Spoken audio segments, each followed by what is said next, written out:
Gossip sounds negative. There are no police, no courts. Being rejected by your group could be catastrophic. As a result, our brains became highly sensitive to what other people think about us.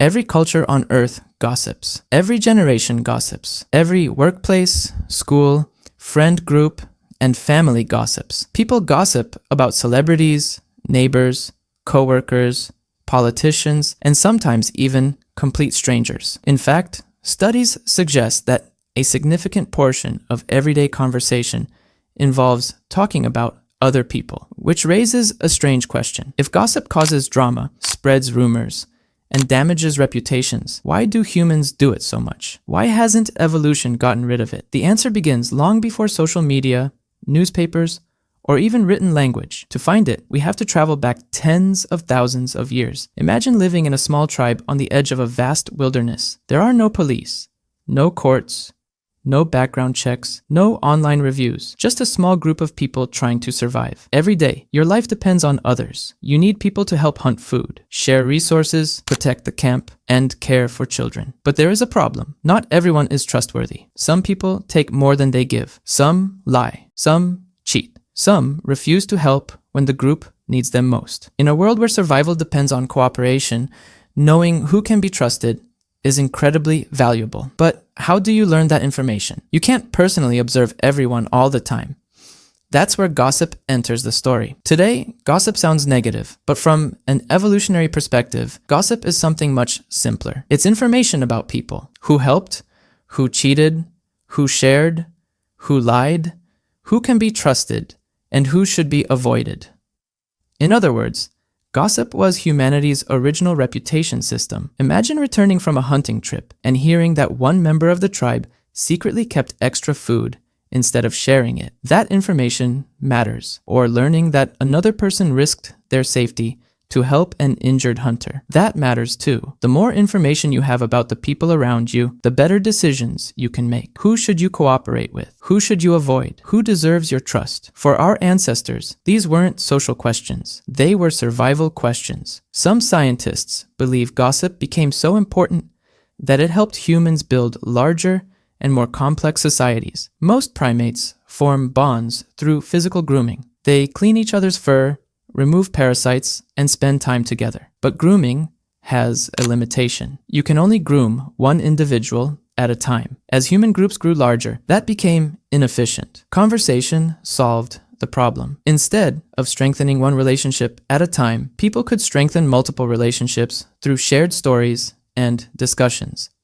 A campfire conversation could connect an entire group. And much of that conversation involved talking about other people. Who did what? Who broke the rules? Who earned respect? Who lost it? Gossip became social glue. It helped hold communities together. But this is where the story takes an unexpected turn. Because gossip wasn't only about sharing information. It was also a powerful tool for enforcing social behavior. Imagine living in a tribe where everyone knows that selfish actions will quickly become public knowledge. Suddenly, there's a strong incentive to cooperate, not because someone is forcing you to, but because your reputation matters. People who consistently helped others gained trust. People who repeatedly harmed the group risked losing status, support, and opportunities. In this way, gossip acted like an invisible social policing system. Long before laws existed, reputations helped regulate human behavior. And that's part of the reason humans became remarkably cooperative compared to many other species. But every evolutionary advantage comes with a hidden trade-off. The same system that helps communities identify selfish behavior can also become dangerous. Information spreads, but misinformation spreads too. A true story can protect a community.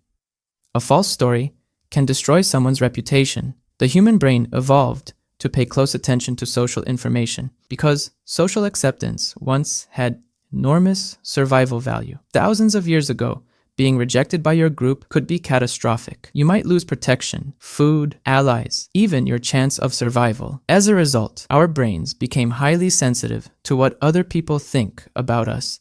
And that ancient sensitivity still exists today. It's why criticism can feel painful, why rumors spread so quickly, and why many people find it difficult to ignore conversations about others. The world has changed, but the brain has not changed nearly as fast. Today, the tribe may be gone, but the instinct remains. Instead of tracking the reputation of 100 tribe members, we follow the lives of celebrities, influencers, athletes, and public figures. Social media didn't create gossip. It simply gave an ancient human behavior a global audience. Which brings us back to the original question. If gossip causes so many problems, why hasn't evolution eliminated it? Because for most of human history, gossip wasn't a flaw. It was a feature, a tool that helped humans share information, build trust, identify cheaters, reward cooperation, and strengthen social bonds. The hidden irony is that many people see gossip